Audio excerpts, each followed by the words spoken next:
안녕하세요, 파이프맨입니다. 오늘은 드라마 제작사인 스튜디오 드래곤에 대해서 스터디해봤습니다. 자료 양식이 귀엽죠? 항상 쓰던 게 지겨워서 스튜디오 드래곤에 어울리는 걸 찾는 중에 이 드래곤을 발견했습니다. 얘가 너무 귀엽고 잘 어울려서 이 녀석을 안 할 수가 없더라고요. 그럼 왜 스튜디오 드래곤을 스터디했냐? 일단 우리나라는 뭘 잘할까 생각을 해봤습니다. 근데 이제 제 머릿속에 바로 떠오르는 거는 제조업과 엔터테인먼트였습니다. 그러다 보니 요새 이 유튜브 영상처럼 뭔가 컨텐츠에 관심이 있어가지고 엔터 쪽에 이제 관심이 생겼고, 이제 인터 쪽에서 시총 순위를 보다 보니까 스튜디오 드래곤이 눈에 탁 띄더라고요. 그래서 그 스튜디오 드래곤으로 선정을 해봤습니다. 그럼 스튜디오 드래곤의 자산 상태를 먼저 보겠습니다. 현재 시가총액은 한 2조 5천억 정도고요. 자본금 한 4,600억 정도에 부채 1,755억 정도로 부채 비율이 좀 낮아서 좋아 보입니다.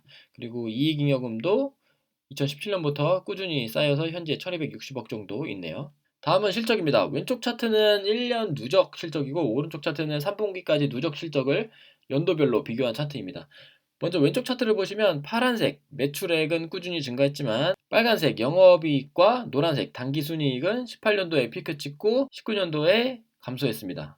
하지만 오른쪽 차트를 보시면 3분기 누적 기준으로는 올해 2020년에 실적이 다시 영업이익과 당기순이익이 크게 상승한 걸 볼 수가 있겠습니다. 여기서 저는 궁금했어요. 그러면 2019년에 하락한 이유는 뭘까? 그리고 2020년에 다시 회복한 이유는 뭘까? 그래서 한번 찾아봤습니다. 먼저 2019년에 실적이 줄어든 이유입니다. 2018년도에 흥행했던 이 미스터 션샤인이 엽기적 현상, 그러니까 생각보다 좀 부진했고, 그 다음에 역대급 제작비가 들어간 아스날 연대기도 성과가 부진했다. 게다가 사랑의 불시착이 편성이 좀 지연이 되면서 이때 당시에 6회분밖에 방송을 못했고, 그러다 보니까 이제 제작비도 많이 들어갔는데 기대감 대비 인기를 이제 끌지 못했던 탓에 19년도 실적이 좀 하락했던 것 같습니다. 재밌는 건 이 아스달 연대기가 제작비가 엄청 많이 들어간 대형 프로젝트였는데 그 아스달 연대기가 방송하는 시점에 주가가 크게 하락했네요. 방영은 안 했는데 우려만 반영되고 있다. 시청률이 1위 했지만 주가는 뚝. 그러니까 막대한 제작비에 대한 우려와 그 실제 드라마에 대한 실망감이 좀 있어서 주가가 떨어졌나 봐요. 하지만 그 후에 주가가 다시 좀 회복을 했는데요. 이렇게 크게 세 포인트에서 회복을 했는데요. 첫 번째 포인트는 아스날 연대기 파트 2가 끝나고 파트 3가 이제 첫방하고 그 다음날 바로 이렇게 상승을 했는데 뭐 생각보다 괜찮았나 봐요. 저는 안 봐서 모르겠지만 생각보다 재밌었나 봐요.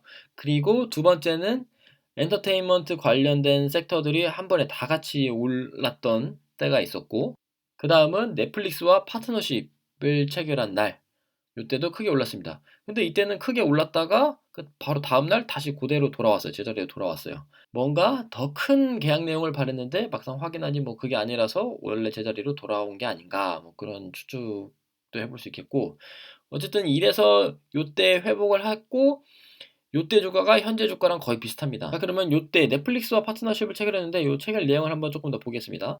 내용은 2020년부터 3년간 넷플릭스에 21편 이상의 컨텐츠를 판매한다 라는 내용이고요. 뭐 이 내용이 기대에 충족을 하든 못하든 간에 일단 어찌됐든 2022년까지는 넷플릭스라는 판매처가 확보된 셈이니 좀 긍정적이라고 볼 수 있겠고, 이제 남은 거는 컨텐츠를 얼마나 잘 재밌게 만드느냐 요 싸움이 될 것 같네요. 그러면 2020년도 올해 실적을 다시 회복할 수 있었던 원인은 뭘까 찾아봤습니다. 먼저 스튜디오 드래곤에서 발표한 1분기 보고서를 보면 편성 매출은 전년 대비 2.5% 상승했는데 판매 매출이 전년 대비 19%나 늘었어요. 여기서 편성은 TV 방송사 채널에 편성되는 거를 얘기하고, 판매는 뭐 예를 들면 VOD 같은 거 우리가 흔히 알고 있는 그런 거를 이제 판매하는 거를 말하는데요. 마찬가지로 2분기에도 판매 매출이 전년 대비 25%로 이제 크게 늘었고 특히 해외 판매가 성장했다고 하네요. 3분기에는 중국에도 판매를 하고 그다음에 여기 라이브러리의 가치도 상승한 데다가 제작비 효율화도 해서 수익성이 큰 폭으로 개선이 됐다고 합니다. 그리고 올해 4분기에는 웹툰 원작의 여신강림과 스위트 홈이 기다리고 있습니다. 결론적으로 글로벌 OTT 판매가 증가하면서 그에 따라서 수익성이 개선되면서 2020년에 실적이 다시 회복이 됐다라고 볼 수가 있겠습니다. 방금 보셨던 보고서에서 판매 매출이 크게 늘었죠? 실제로 지금 스튜디오 드래곤의 매출 구성을 보면 지금 파란색이 편성이고 빨간색이 판매인데, 편성 매출은 조금씩 상승하다가 2020년 예상은 조금 줄어들 것으로 보이는데 빨간색 판매 매출은 큰 폭으로 상승하고 있습니다. 즉 현재 산업 구조를 보면 여기 제작사가 있고 그다음에 광고 대행사로부터 광고받아서 PPL을 놓고 그다음에 드라마 만들어 가지고 방송사 채널 사업자의 편성을 받아 가지고 방송을 하고 그다음에 그 IPTV나 OTT 사업자의 판권을 판매해서 뭐 VOD로 방송하는 요런 형태의 구조를 가지고 있는데 여기서 판권 판매, 특히 글로벌 OTT 플랫폼에 대한 판매가 굉장히 중요해지고 있다는 건데요. 실제로 지금 우리나라 각 방송국의 드라마 편성을 보면 큰 변동이 없습니다. 전체 채널의 드라마 편성이 뭐 늘었다 줄었다 하긴 하지만 뭐큰 변화는 없죠. 그럴 수밖에 없는 게 이제 채널이 당연히 정해져 있고 방송 시간 정해져 있고 뭐 예를 들면 주말 드라마다 그럼 뭐 주말 9시부터 10시까지 이렇게 딱 정해져 있다 보니까 큰 변화가 있기가 힘들겠죠. 근데 글로벌 OTT 시장의 성장은 TV 성장보다 빠르게 일어나고 있습니다. 지금 파란색이 OTT고 회색이 TV인데 그중에서 전체 중에서 OTT가 차지하는 비중은 요 그래프입니다. 그래서 이 OTT가 차지하는 비중이 지금 최근 들어서 상승하고 있죠. 그러니까 전체 대비해서 TV가 차지하는 비중보다 OTT가 차지하는 비중이 늘어나고 있고 이제 50% 이상을 향해 달려가고 있습니다. 그러다 보니 넷플릭스뿐만 아니라 아마존, 디즈니, HBO 등 큰 회사들이 너도 나도 OTT 시장에 뭐 수조 원씩 투자를 하면서 진입을 하고 있는 상황인데요. 왼쪽 차트 보시면 글로벌 OTT 컨텐츠의 지출액을 보면 역시나 넷플릭스가 파란색으로 가장 크게 성장을 하고 있고 그 뒤에 지금 아마존인도 성장하면서 따라오고 있고요. 그 뒤로 HBO와 훌루 등이 있네요. 현재 각 OTT 사업자별 현황을 보면 지금 넷플릭스가 우리나라에 있고 우리나라에는 지금 넷플릭스밖에 없지만 글로벌로 보면 아마존 프라임, 훌루, 디즈니 플러스, 애플 TV, HBO 맥스 등 엄청 많은 회사들이 지금 OTT 사업을 시작하고 있습니다. 그중에 선두를 달리고 있는 넷플릭스가 발빠르게 우리나라에 들어와 가지고 스튜디오 드래곤과 손을 잡은 건데요. 넷플릭스는 지금 보면은 이미 많은 가입자를 보유하고 있어 가지고 신규 가입자 증가세가 조금 주춤하고 있는 상황인데 올해 3분기 신규 가입자 220만 명 중에 46%는 아시아 태평양 지역에서 나왔다. 특히 한국과 일본이 성장을 견인했다. 아시아 태평양 시장의 매출액은 작년 동기보다 66% 상승했다. 즉 정리하자면 넷플릭스는 한국과 일본을 중심으로 아시아 태평양 지역에서 성장 중이다라고 할 수 있겠네요. 그러면 이 한국 일본 그리고 아시아 태평양 지역의 사람들은 넷플릭스를 통해서 어떤 컨텐츠를 보는지 한번 찾아봤는데요.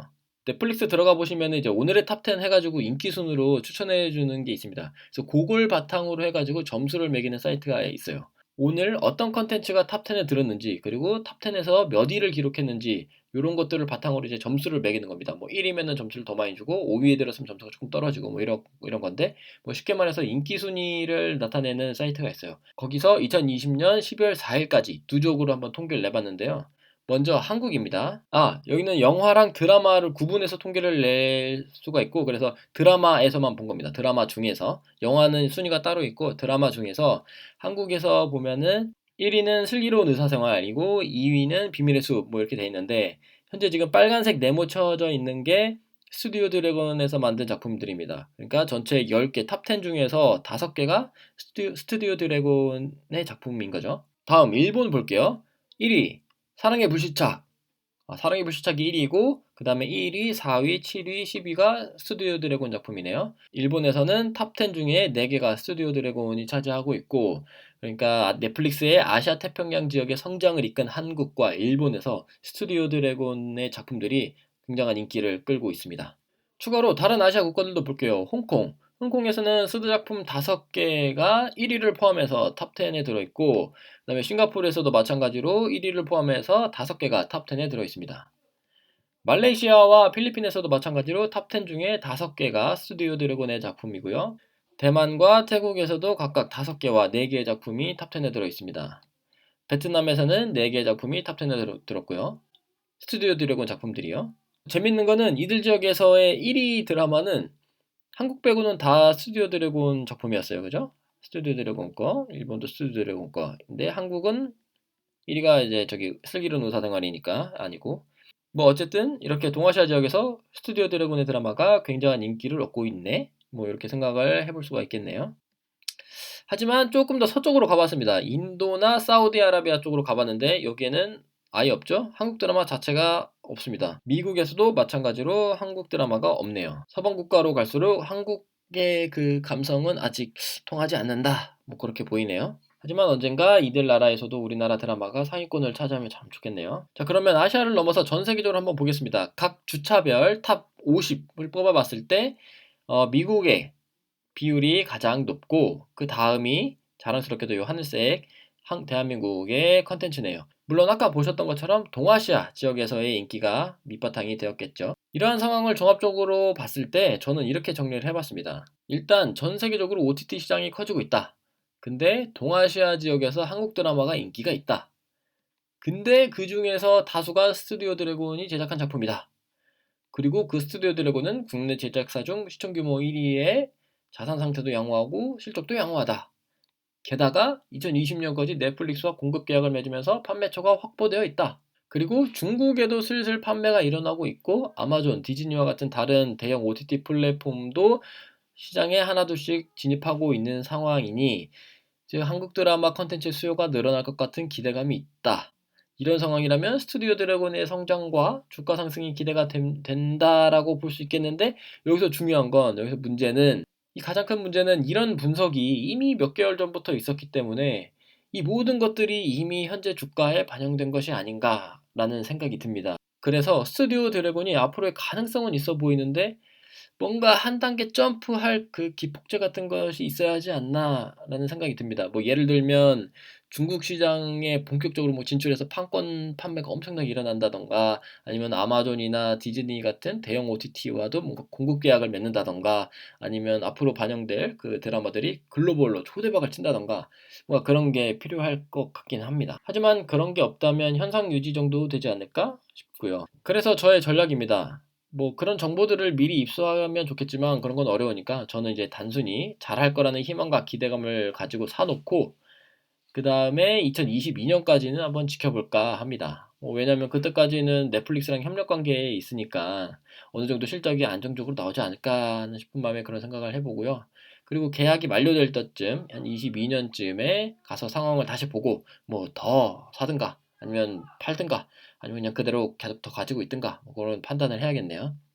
자, 그렇고 다음번에는 이렇게 종목 하나를 먼저 찍어서 스터디하기보다는 산업을 선정하고 그 산업 내에서 유망한 기업을 찾는 방식으로 스터디를 해볼까 합니다. 지금처럼 이렇게 기업을 먼저 딱 선정을 하고 스터디했더니 뭔가 그 확증 편향이나 뭐 선입견 같은 것들이 계속 방해를 하는 것 같은 느낌이었거든요. 아무튼 스튜디오 드래곤에 관련해서는 뭐 댓글로 여러 의견을 나눠보면 재밌을 것 같고요. 또 다른 스터디를 해서 영상을 올리도록 하겠습니다.